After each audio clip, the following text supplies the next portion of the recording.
खत्म हो जाए। और जो भू माफियाओं का दिल्ली में लगातार कहर देखने को मिल रहा है। अवैध रूप से कब्जे जैसे मामले देखने को आए दिन मिलते रहते हैं।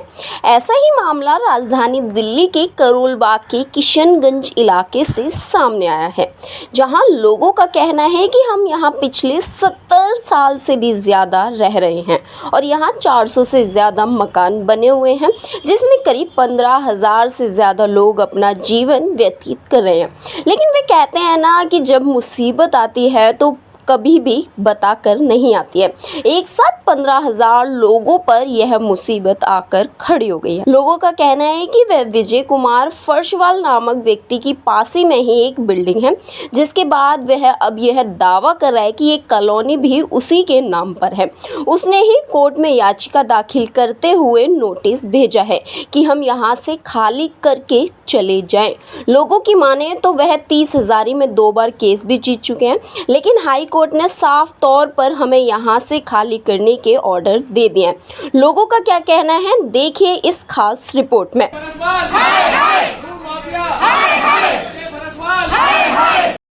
जी नाम बता दीजिए। मेरा नाम है ओमवती। कब से रह रहे हैं? मेरी 80 साल की उम्र हो गई और ऊपर ही होगी। उससे पहले हमारे माँ बाप बुजुर्ग होके खत्म हुए। अब उम्र तो हमारी बीत ही गई है, यहीं का हमारा जन्म है और हम तो यही चाहते हैं कि यहाँ से हम पैदा हुए यहीं पे जाके खत्म हो जाए। और जो अब आके जो हमने मकान कमाया तो मकानों में लगाया, अब जाएंगे तो जाएंगे कहाँ? कहीं इतनी तो है नहीं हमारे। अब मैं तो अकेली एक बुढ़िया हूँ, बेटा भी नहीं है। कहाँ जाके मकान में कहाँ जाके पढ़ेंगे हम लोग? इतनी परेशानियां का नोटिस पे नोटिस आ रहे। गंदगी हमने सही, पानी में हम रहे, सांप बिच्छू कीड़े में हम यहाँ पे रहे। अब थोड़ा सा रहने का टाइम आया तो अब वो आके खड़ा हो गया। हम इसमें एक ईंट तक की भी उसने नहीं लगाई है। हमने सब अपनी कमाई से, हाथ पैरों की मेहनत से ये मकान बनाए। ठीक है, मतलब क्या क्या मांगे हैं आपकी? हमारी मांगे ये है कि हम यहाँ पे रह रहे हैं, वहीं पे हमें रहना चाहिए। नहीं रहने देंगे तो मर जाएंगे यहाँ से। जिंदा नहीं जाएंगे। नाम बता दीजिए। रमा देवी है मेरा कब से रह रहे हैं आप? यहाँ पे 130 साल की तो सास मेरी मरी है। बताओ, 130 साल की होगी तो मेरी सास मरी है, तो लगाओ तुम अंदाजा कितने साल से ही रह रहे होंगे, आप खुद लगाओ। बस यही कहना। देखो ज्यादा मैं कुछ कहना नहीं चाहती। देखो हम यहाँ से मर के ही जाएंगे, ना तो उनका पैसा चाहिए, ना मैं और कहीं जमीन चाहिए। हमें तो यही चाहिए, चाहे 1 खाट की है चाहे हमारी 2 खाट की है, हम यहाँ से नहीं जाएंगे। नाम बता दीजिए। विजय देवी। कब से रह रहे हैं आप? मुझे 60 साल हो गए। 60 साल हो गए। 60 साल हो गए, बड़े बूढ़े यही मरे मेरे। ठीक है, अब क्या मांगे हैं आप? ये मांगे कि हमने ये कमा कमा के मकान बनाए। यहाँ इतने इतने गड्ढे थे और जब से वो जवाहरलाल नेहरू आया था, जब से रह रहे हैं हमारे बड़े बूढ़े। 4 पीढ़ी बदल चुकी यहाँ पे। अब वो उठाने के काम कर रहा है। जब से ये बिल्डिंग बनी है ना, जब से ही हमें परेशान कर रहा है। वो नोटिस भेज रहा है, कभी कुछ कर रहा है कि यहाँ से निकल जाओ। ऐसे कैसे निकल जाएंगे भैया? यहाँ से मर के निकलेंगे। नोटिस तो एक एक मकान में 4-4 5-5 परिवार रह रहा है। अब जब से कहा था वो, अब वो बनना है। अगर ज्यादा वो तो 2 वो मर जाती है जब भी कोर्ट बंद हो जाता है। ये तो हम 100 साल से ऊपर हो गए, तो बताओ हम जाए तो जाए कहाँ? ये हमें न्याय चाहिए।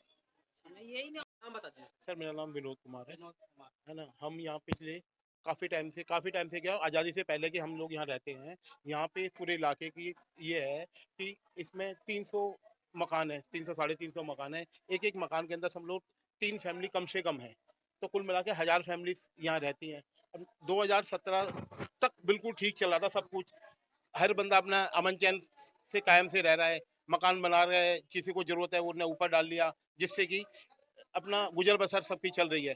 अब हालात ये है 2017 के बाद में ये हुआ है कि मिस्टर विजय फरसवाल नाम का एक व्यक्ति, एक विजय कुमार फरसवाल नाम का एक व्यक्ति आता है और उसने अपने फर्जी डॉक्यूमेंट्स के आधार पे हम लोगों को जो ना नोटिस भेजना स्टार्ट कर दिया कि भाई आप लोग, ये इस लैंड का मालिक मैं हूँ और आप इस जगह को खाली कर दो।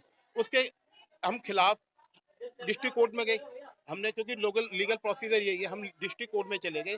डिस्ट्रिक्ट कोर्ट में जाने के बाद में वहाँ जस्टिस थी निर्मला डागर।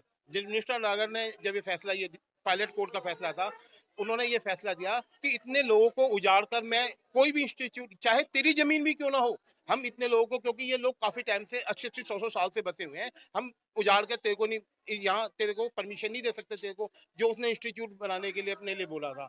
आज अब उसके खिलाफ वो हाई कोर्ट चला गया, हाई कोर्ट में हमारे खिलाफ फैसला दिया, हमने अब सुप्रीम कोर्ट में चैनल किया। हालात ये हो गई कि सुप्रीम कोर्ट में जाने के बाद में सुप्रीम कोर्ट ने सिर्फ 10 मिनट लगाया हमारी PIL सुनने में। उन्होंने कहा ना कि हाई कोर्ट के फैसले को ही जजमेंट रख के उन्होंने फैसला दिया कि नहीं भाई, इसको 45 डेज दिया मैं खाली करने के लिए। अब वापिस हम लोग 30,000 कोर्ट चले गए। 30,000 कोर्ट आने के बाद में अब हालात ये है कि हमें 2 से 3 दिन के बाद में हमारे को ना वैलिफ नियुक्त हो रहा है, जो कि हमारे 11 मकानों पे जो ना फिलहाल सील लगाने की तैयारी है। कुछ नहीं है, सिर्फ फर्जी डॉक्यूमेंट्स के आधार पे ये काम चल रहा है, और ये सिर्फ भू माफिया है, क्योंकि हजारों करोड़ रुपए की जमीन है जिस पे आज लोग हम काबिज हैं। और ये अब आज से काबिज नहीं, हमारे पुरखों काबिज हैं, 80-80 100-100 साल हो गए इस जगह पे हमें रहते हुए।